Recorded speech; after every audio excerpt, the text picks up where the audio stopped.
Hugo Rafael Chávez se desempeñó como presidente de Venezuela entre el 99 y el 2013, pues hasta su muerte, y a lo largo de su mandato, pues él aprobó una constitución en el 99, la cual se basaba en reformas socialistas, todo como parte fundamental de la revolución bolivariana.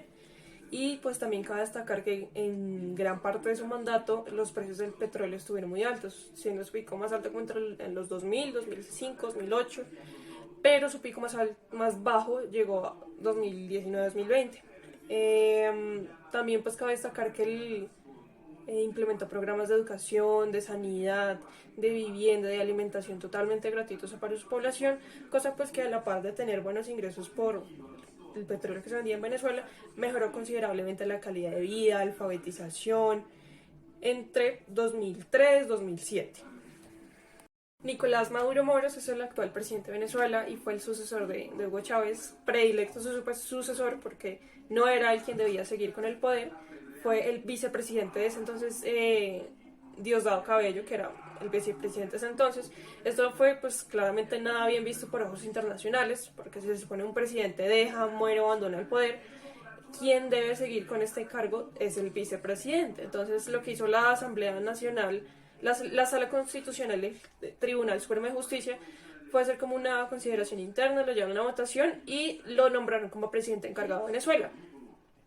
Luego ya para 2013 hicieron unas elecciones presidenciales donde pues gana Maduro y se proclama como presidente de Venezuela.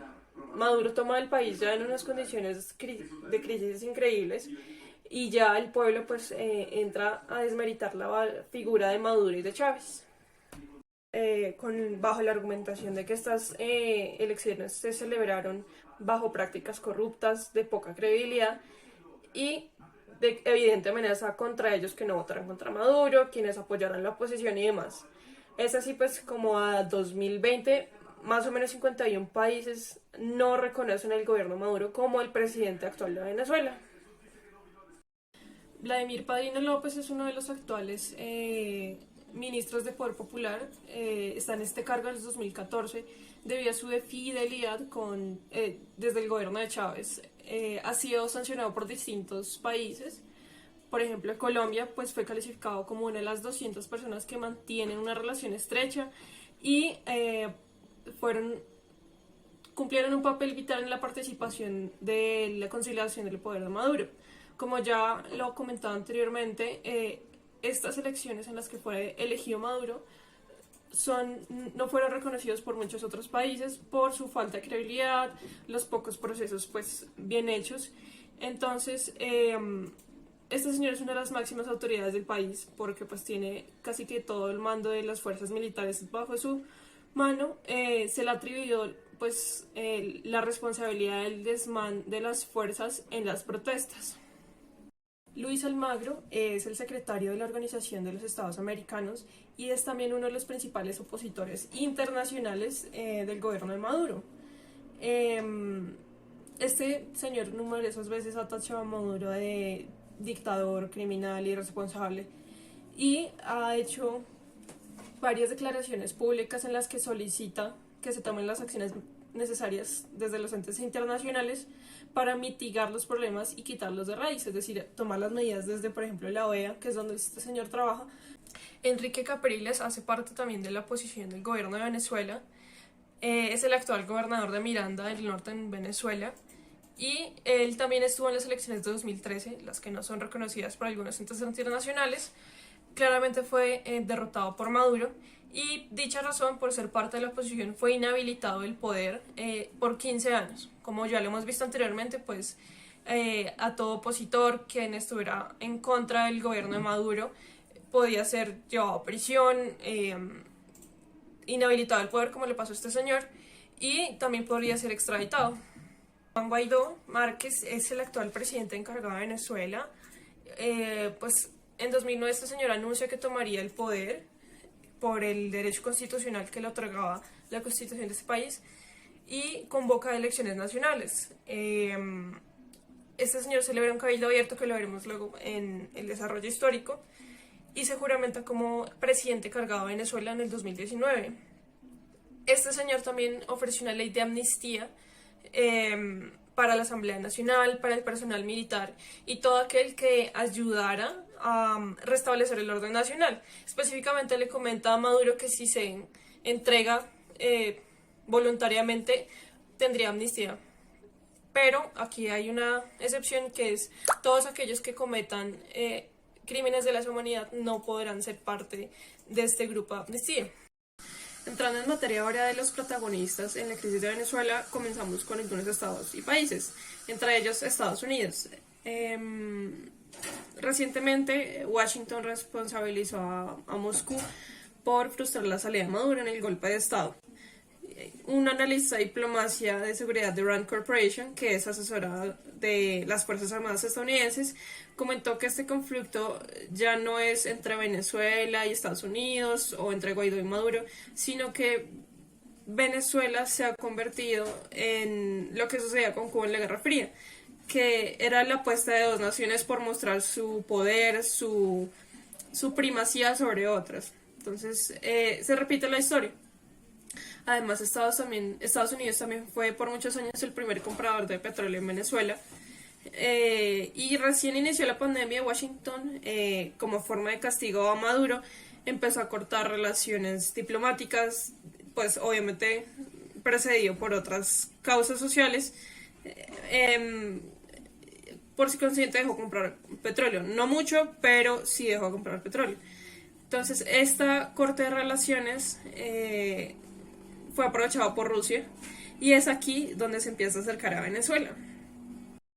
Otra de las naciones que tienen importancia en este conflicto es Turquía, que pese a las distancias tan largas que poseen entre ambas naciones, de hecho Maduro es un personaje político muy reconocido y querido en Turquía. Hacia el 2011, ambos dirigentes de ambos países, Erdogan y Maduro, firman una cantidad de acuerdos que van desde cooperación comercial, de seguridad, y según el Instituto de Estadística de Turquía, las exportaciones de Turquía a Venezuela fueron de 52,2 millones de dólares y las importaciones de Turquía de Venezuela alcanzaron los 834,2 millones de dólares en solo los primeros 5 meses de 2018. Turquía principalmente importa de Venezuela piedras y metales preciosos, ceras, minerales, perlas y monedas. Y también debido al conflicto con Estados Unidos, Turquía tuvo que empezar a buscar aliados estratégicos y nuevos socios. Erdogan fue uno de los primeros mandatarios en pronunciarse y condenar el intento de asesinato de golpe de Estado cuando sucedió esto como en 2019. Y es denominado comúnmente Maduro por Erdogan como un amigo líder. Tiene una relación muy cercana estas ambas naciones y estos ambos dirigentes. Y en una de las visitas de Maduro a Venezuela, se encargó de promocionar el petro, que es la criptomoneda creada por el gobierno venezolano, y pues Maduro estaba comentando que sería muy útil para esta nación para intercambios comerciales, inversiones, pero varios conocedores del tema, específicamente el presidente del Consejo de Relaciones Internacionales de Turquía, comentó que por otro lado también está Siria, y como sucede con Turquía y con Irán, Chávez mantuvo unas relaciones diplomáticas muy cercanas con estos países y específicamente con Siria han realizado diversos movimientos en busca de llegar a convertirse los aliados estratégicos de Assad, que cuando estaba Chávez era el dirigente de esta nación. En el mandato de Chávez, él corta relaciones con Israel, que pues en el conflicto de Medio Oriente es atractivo a estas naciones, de tal forma que luego de las sanciones del 2012, el gobierno de Venezuela envía 3 cargamentos equipados de gasolina diésel a Siria. Y de hecho varios miembros de la Asamblea Nacional de Venezuela son de origen, de descendencia siria, como fue el caso de este señor Adel El Sabayar, que debido al conflicto con Estados Unidos que estaba en auge en esos entonces, renuncia a su cargo y se va a su nación a servir a las fuerzas militares, y pues es una acción que Chávez alabó muchísimo.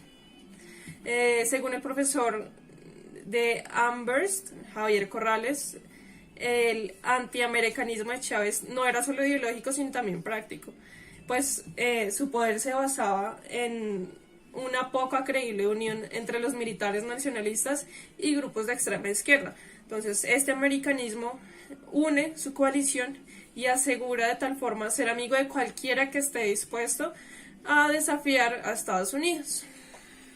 Seguimos con Irán, quien realmente también tiene una situación muy parecida con Turquía. A principios del milenio, Chávez y Muhammad Ahmadinejad tuvieron un punto en común que fue como su rechazo a la invasión de Estados Unidos a otras naciones. Por ejemplo, en 2007 anunciaron que iban a hacer uso de su fondo común para beneficiar a naciones que estaban siendo subyugadas por el imperialismo estadounidense.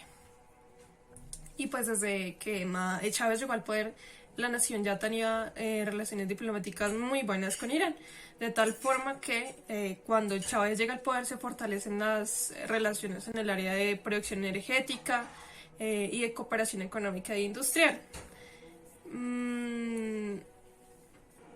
Como les venía comentando, ambas naciones con sus presidentes de esos entonces tenían una relación muy estrecha, eran muy amigos, de tal forma que, por ejemplo, al cumpleaños de Chávez, este señor Mohammad lo honra con la máxima condecoración iraní por apoyar a Teherán en el conflicto con la comunidad internacional. China es otro de los países importantes en este conflicto de Venezuela, y aunque no ha tenido un apoyo directamente mediático con Venezuela, muchos observadores internacionales dicen que sí, que China apoya el gobierno de Maduro. Específicamente porque el portavoz del ministro de Asuntos Exteriores, Hua Xiong, dijo en una rueda de prensa luego de que Guaidó hiciera el cabildo abierto y se proclamara como presidente interno de Venezuela. Este señor dijo que China apoya los esfuerzos realizados por el gobierno de Venezuela para mantener la soberanía, independencia y estabilidad nacional. Pekín se opone a la interferencia extranjera de los asuntos de Venezuela, que dicen pues es como un mensaje indirecto a Washington, como darle una advertencia que no debe intrometerse en los asuntos de Estado de Venezuela. Igualmente, las relaciones entre China y Venezuela comenzaron porque China necesitaba petróleo y Venezuela tenía mucho en el inicio de los 2000, que es cuando inician como muy fuertes las relaciones entre China y Venezuela. Sin embargo, hoy en día, con la caída del precio del petróleo, pues Venezuela tiene muchos préstamos que le hizo China para ayudar a mitigar un poco su crisis social, política y, bueno, general. Entonces se incumplen las entregas acordadas en Pekín y Venezuela solicita pérdidas de gracia para poder entrar a pagar las deudas que tienen. Sin embargo, a día de hoy la deuda con China supera los 20 millones de dólares. Y finalmente Rusia, pero no menos importante. En años pasados, Donald Trump dio una declaración donde afirma que Vladimir Putin no quiere involucrarse en lo absoluto con Venezuela. Él solo tenía un interés para que la situación allí mejore positivamente. Y a medida que Estados Unidos estaba comentando anteriormente cortaba relaciones diplomáticas y comerciales con Venezuela, pues Rusia va retomando esas relaciones con Venezuela. De tal forma que se dice, algunos especialistas, que el gobierno ruso ha concedido unos 20 millones de dólares en préstamos y líneas de crédito a Caracas desde 2016 a cambio de petróleo. Sin embargo, un profesor de Política y Relaciones Internacionales de la Universidad de Cali, Vladimir Rosnitsky, dice que lo que están haciendo realmente los rusos era dar una ayuda camuflada al gobierno Maduro, porque no tenía sentido hacer ese prepago por petróleo venezolano por una empresa que tiene sus propios yacimientos de petróleo. Y también considera que lo que busca Rusia realmente es tener una influencia en los países de Latinoamérica que consideran ellos mismos como el patio trasero de Estados Unidos, que son Latinoamérica y el Caribe. Y a su vez ejercer presión desde Venezuela y Cuba para llegar a presionar a Washington. Bueno, primeramente y para poder entender toda esta situación por la que actualmente está pasando el territorio venezolano, es importante que nos situemos en el año 2017. Este fue un año con mucho movimiento debido a las fuertes protestas sociales que se desarrollaron dentro del territorio, a los cambios institucionales respecto a este ámbito político y pues debido a la caída de la economía. Por una parte, el Tribunal Supremo de Justicia, por medio de la decisión 156, decide asumir todas las funciones de la Asamblea Nacional. Con la subida al poder del oficialismo en cabeza del actual presidente Nicolás Maduro, se genera una crisis en la institución, lo que da paso, tiempo después, a la creación de la Asamblea Nacional Constituyente. Por medio de esta, el presidente Nicolás Maduro se impone frente a los diferentes comicios electorales ante la oposición. Esta última tienen unas pequeñas discusiones debido a la falta de garantías democráticas que se presentaron en las elecciones regionales y municipales y tiene una pequeña división en su institución. Del mismo modo, la polarización política se traslada a las calles y se presentan fuertes manifestaciones y enfrentamientos entre la Policía Nacional y los civiles. Esto durante un periodo de 4 meses. Tiempo después, y tras más de 100 días de marchas y enfrentamientos, la oposición realiza una consulta popular en donde se rechaza este cambio a la Constitución. Sin embargo, esta consulta no es reconocida y no es aprobada por el Consejo Nacional Electoral y por ende no fue tomada en cuenta. Algo que generó furor en el territorio fue que en medio de todas estas protestas se dan las elecciones a la ANC y es aquí donde queda elegido el actual presidente Nicolás Maduro, con más de 8 millones de venezolanos que están a favor de su iniciativa. Finalmente, y para cerrar el año 2017, Venezuela queda con la inflación más alta del 2000%, la producción de petróleo estuvo en sus niveles más bajos, con menos de 2 millones de barriles diarios, y además tuvo una deuda externa de unos 150 millones de dólares, lo que provocó que el territorio entrara y se declarara en default parcial. Y para el año 2018 las cosas no pintaban bien. Entró en vigencia el famoso Plan Recuperación, Prosperidad y Estabilización, o también conocido como el Viernes Rojo o Maduronazo. Este era un plan que se constituía de 2 medidas económicas suplementarias. Esto se postuló con el fin de nivelar esa creciente hiperinflación que se estaba presentando. Sin embargo, este plan hizo todo lo contrario. Para el 20 de agosto de este mismo año, entró en vigencia una reforma monetaria que eliminó 5 ceros de la moneda nacional, se elevaron los impuestos a las empresas, se anclaron ciertos precios de bienes y servicios a la criptomoneda el petro y se establecieron un sinfín de restricciones monetarias. Hablando un poco en términos generales del 2019, empezamos el año con el Cabildo Abierto donde Guaidó se proclama presidente y unos días después en su camino a La Guajira para celebrar los resultados es detenido. Se liberó unas horas después. También se produjeron masivas protestas al oeste de Caracas y fue muy común en el marco de protestas en lo largo de la historia de la crisis que se suspendiera el uso de redes sociales de internet. Las que primero dejaron de funcionar fueron Twitter e Instagram el 22 de enero. El día inmediatamente después, Maduro rompe relaciones diplomáticas con Estados Unidos y da 72 horas para que el personal abandone el país. Anuncia el cierre de la embajada en Washington el 24 de enero y Guaidó solicita ayuda humanitaria a diferentes países. En específico, el canal 24, un canal chileno, fue retirar la televisión por cable por la entidad nacional de televisión que es Conatel en Venezuela. El 25 de enero rompe relaciones diplomáticas Colombia con Venezuela e igualmente da 72 horas para que el personal abandone el país. Y desde este punto ya son muy frecuentes los apagones. También distintos programas televisivos y de radio habían recibido advertencias de censura, amenazas por llegar a reconocer o por el simple hecho de mencionar a Guaidó. Fue muy común en este marco de censura la detención arbitraria de periodistas, torturas y muchas otras cosas. A la libertad de prensa fue muy afectada. Y en febrero se bloquea el puerto internacional de las Tinitas que une Colombia y Venezuela, que es el puente por el cual se supone iban a entrar las ayudas humanitarias que había solicitado Guaidó, pero pues que finalmente Maduro niega y afirma que en Venezuela no hay una crisis humanitaria. Hacia marzo se dan mucho más frecuentes las crisis energéticas, de tal forma que el 22 de marzo habían estado 23 estados del país al menos 4 días sin energía eléctrica. Y para cerrar el 2019, en 2014, desde 2014, el PIB venezolano cayó un 65% respecto a este país que les comento, 2014.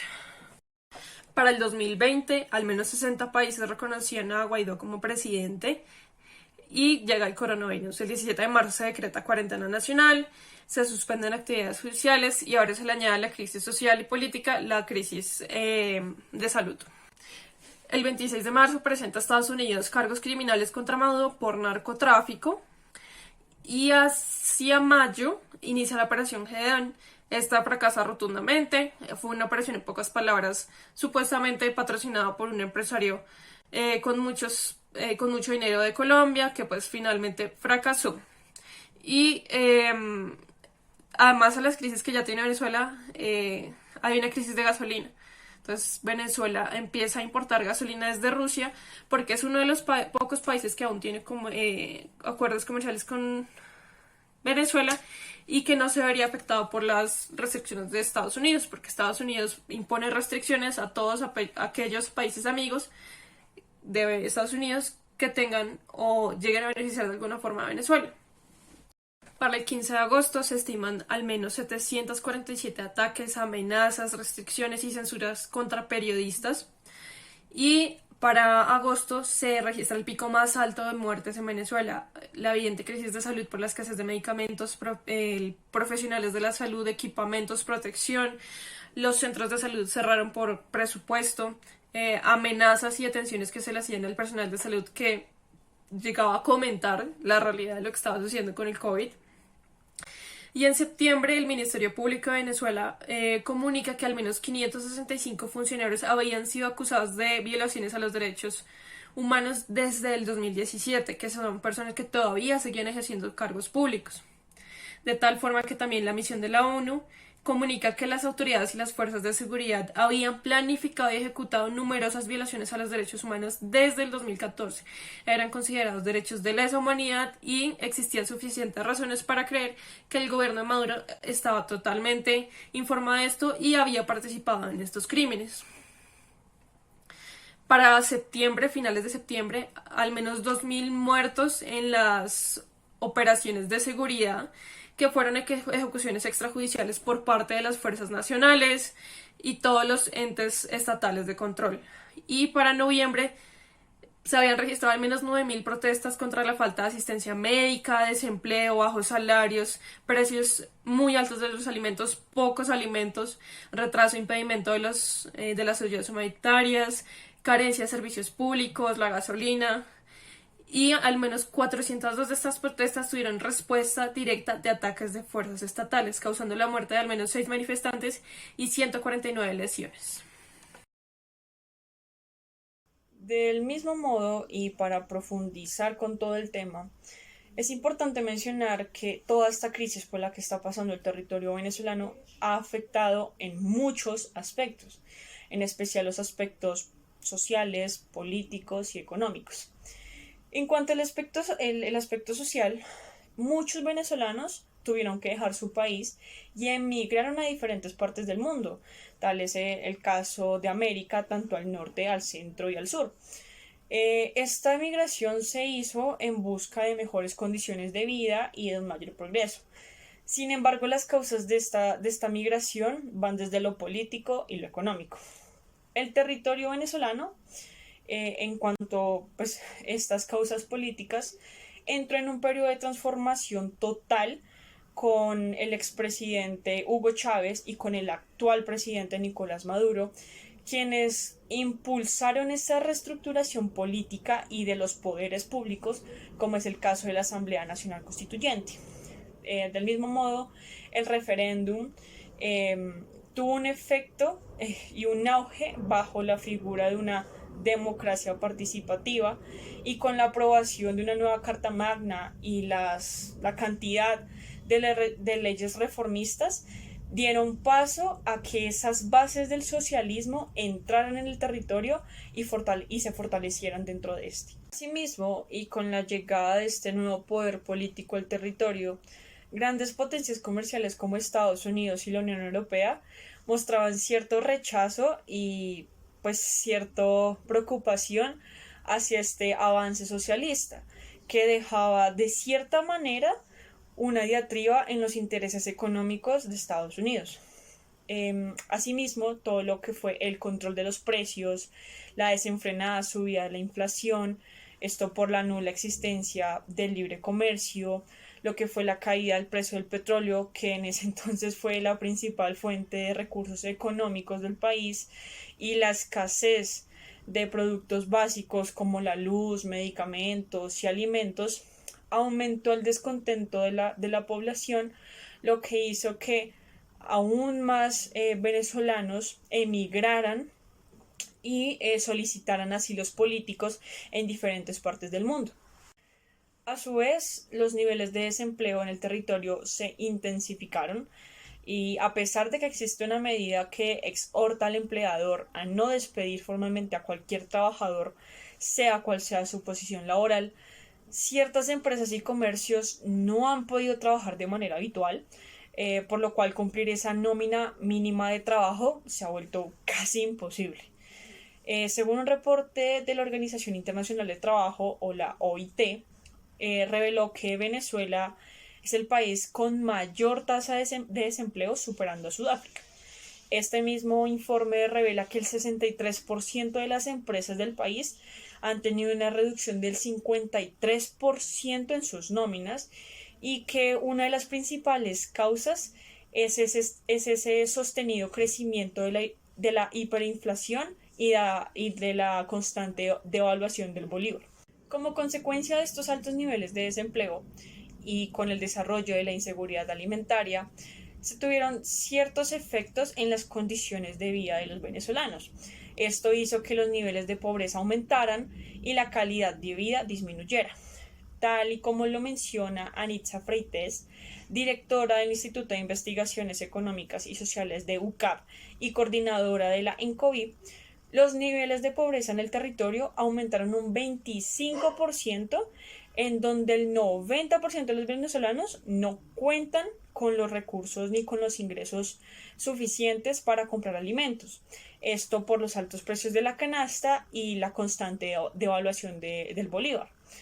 Del mismo modo, y con un informe del ENCOVI, se demuestra que en este 2019 se presentó una gran pérdida de la cobertura educativa y apenas la mitad de los menores asiste regularmente a clases y se registra un gran regazo en niños y adolescentes. Por otro lado, y debido a todas estas circunstancias e inconformidades que día tras día aumentaban, hicieron que los venezolanos salieran a las calles a manifestar su inconformismo.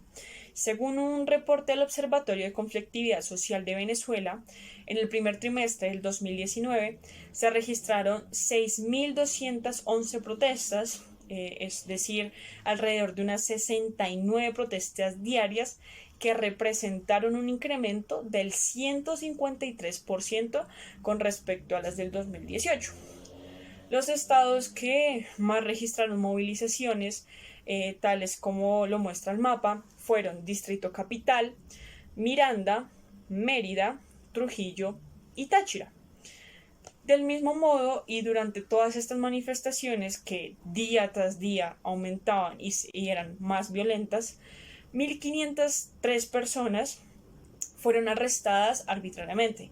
Los estados que registraron los niveles más altos fueron Azoteagui con 86, Carabobo con 45, Monagas con 29, Barinas con 19 y Lara con 16. Actualmente hay 8.154 personas que permanecen sometidas a medidas restrictivas. Personas que, a pesar de que ya salieron de la cárcel, tienen ciertas restricciones, tales como salir del país, participar en asambleas, hablar o aparecer en medios de comunicación, la presentación ante un tribunal y tienen prohibidos los procesos judiciales. Del mismo modo, y a medida que estas manifestaciones se desarrollaban día tras día en diferentes partes del territorio venezolano, los enfrentamientos entre la policía y los civiles se intensificaban. Se registraron 51 manifestantes asesinados, en donde 5 de este grupo eran menores de edad. Hacia los primeros días del mes de abril se hace el levantamiento cívico-militar que se había convocado por todos estos enfrentamientos, y la oposición aprovecha el 3 de abril y hace un llamado a la comunidad y se da la manifestación o la marcha llamada Operación Libertad. Esta marcha tuvo 5 muertos, 5 asesinados, en donde en Mérida fue un adolescente de 15 años, en Aragua un joven de 16 y un hombre de 24, y hacia Caracas un adolescente de 14 años y una mujer de 27 años. Respecto al tema de salud, decidimos hacer un contraste entre los proyectos activos de los MSF y los contagios de COVID en el 2021, en este año. Y bueno, los MSF son Médicos Sin Fronteras, es una organización pues, de acceso gratuito al público que tiene presencia principalmente pues, en países tercermundistas con pocos recursos, y solo como 6, 7 estados de Venezuela tenían procesos activos, lo que quiere decir que todos los otros estados de Venezuela no tenían presencia de una ayuda externa. Pues como ya lo comentamos, Venezuela venía en una crisis de salud terrible, sin personal, sin pago, estados en los que los locales, las clínicas cerraron por falta de presupuesto. Entonces los estados de Táchira, Miranda, Sucre, Anzoátegui, Bolívar y Amazonas eran los únicos con procesos activos. Esto pues también cabe la pena aclarar que no era a lo largo del territorio, era principalmente en las capitales. Y al contrastarlo con los contagios activos por COVID, pues hay una relación similar, que en aquellos estados donde habían procesos activos de MSF hubo menos contagios, a excepción por supuesto de los estados de Miranda y Sucre. Ahora entrando en implicaciones políticas. En la primera parte de los personajes ya hablamos un poco de pues, la implicación de cada estado en el conflicto de Venezuela, algunos personajes en específico, pero aquí quiero que hagamos un contraste. Recuerden que Estados Unidos, por ejemplo Colombia, tenía como un roce muy importante con el tema de Venezuela y el conflicto Maduro. Entonces en azul ustedes pueden visualizar que todos los que están en azul son los que reconocen a Guaidó como presidente. Los que están en amarillo son quienes reconocen a Maduro como presidente, y los moraditos son aquellos que reconocen a la Asamblea Nacional, es decir, hacen un llamado a elecciones presidenciales. Entonces podemos visualizar que en Latinoamérica los países que son aún reconocedores de Maduro como presidente son aquellos reconocidos por sus gobiernos de izquierda, como le fue Nicaragua recientemente, que su presidente fue reelegido, Bolivia y Cuba. Ya pues en términos internacionales, los que les comentamos, Turquía, Siria, Irán y China y algunos países de África también reconocen a Maduro. Las intenciones políticas, tal vez de petróleo, también son muy fuertes. En el caso de lo que fue, por ejemplo, Rusia y China, más por un tema político en contra de Estados Unidos que por el mismo petróleo.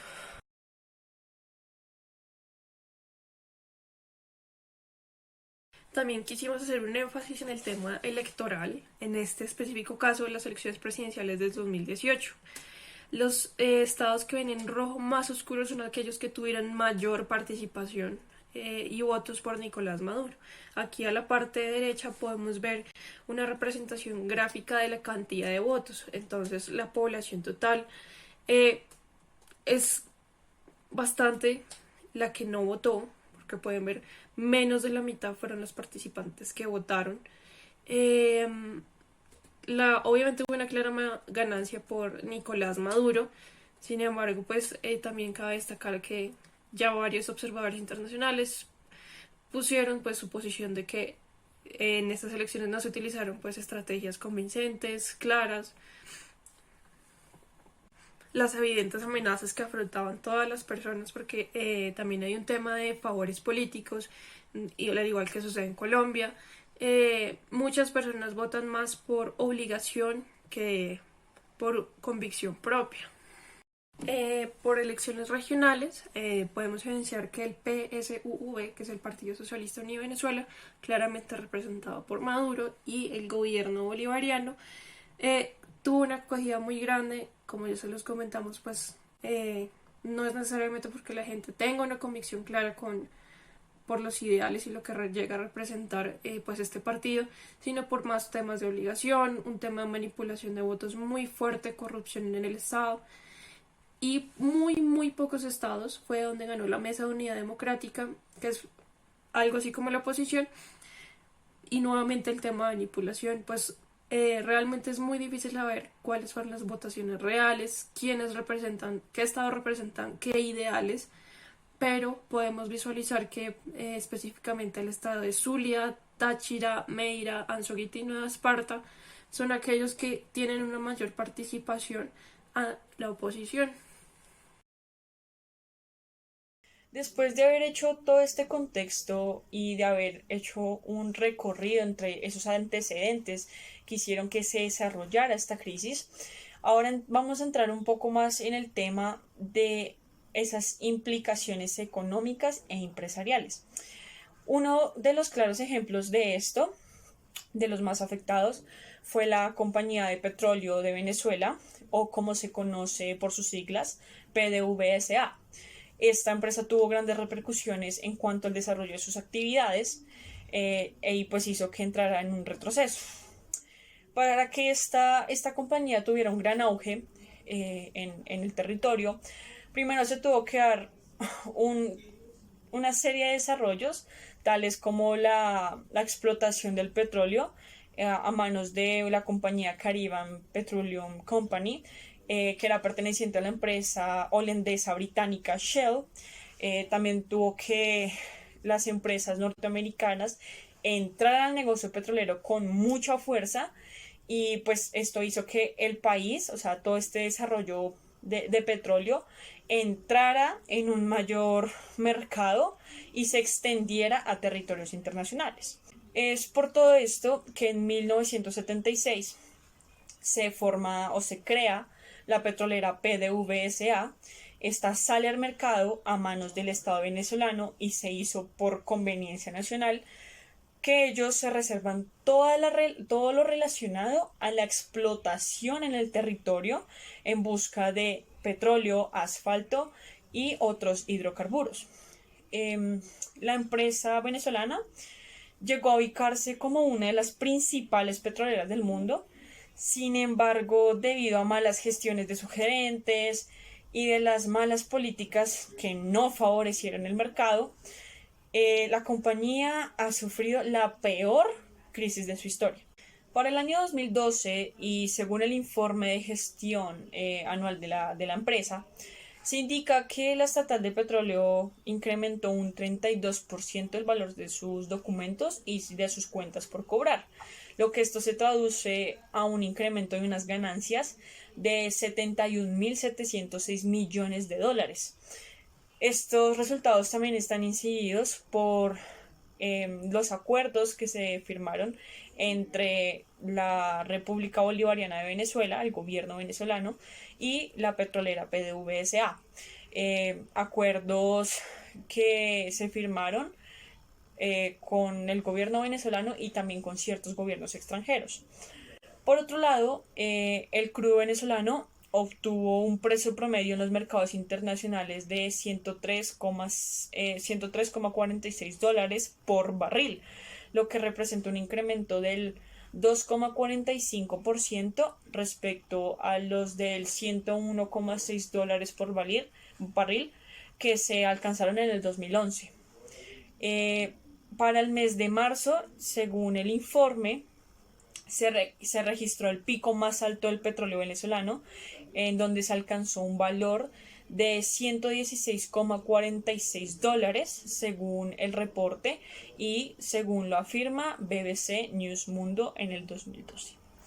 A pesar de que Venezuela contaba con grandes reservas de crudo certificadas en todo el mundo, tenía alrededor de 297.500 millones de barriles y producía diariamente unos 2,9 millones de barriles.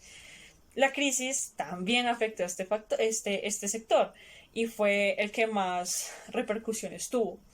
Para el año 2018, y de acuerdo con el reporte mensual del mercado de la Organización de Países Exportadores de Petróleo, o también conocida como la OPEP, la producción de petróleo en Venezuela cayó a tal punto de que solo se producían diariamente 1.586 millones de barriles. Del mismo modo, el consumo nacional de gasolina fue de 260.000 barriles diarios y de gasoli, que es uno de los combustibles que más se usa en el territorio venezolano, fue de 210 barriles.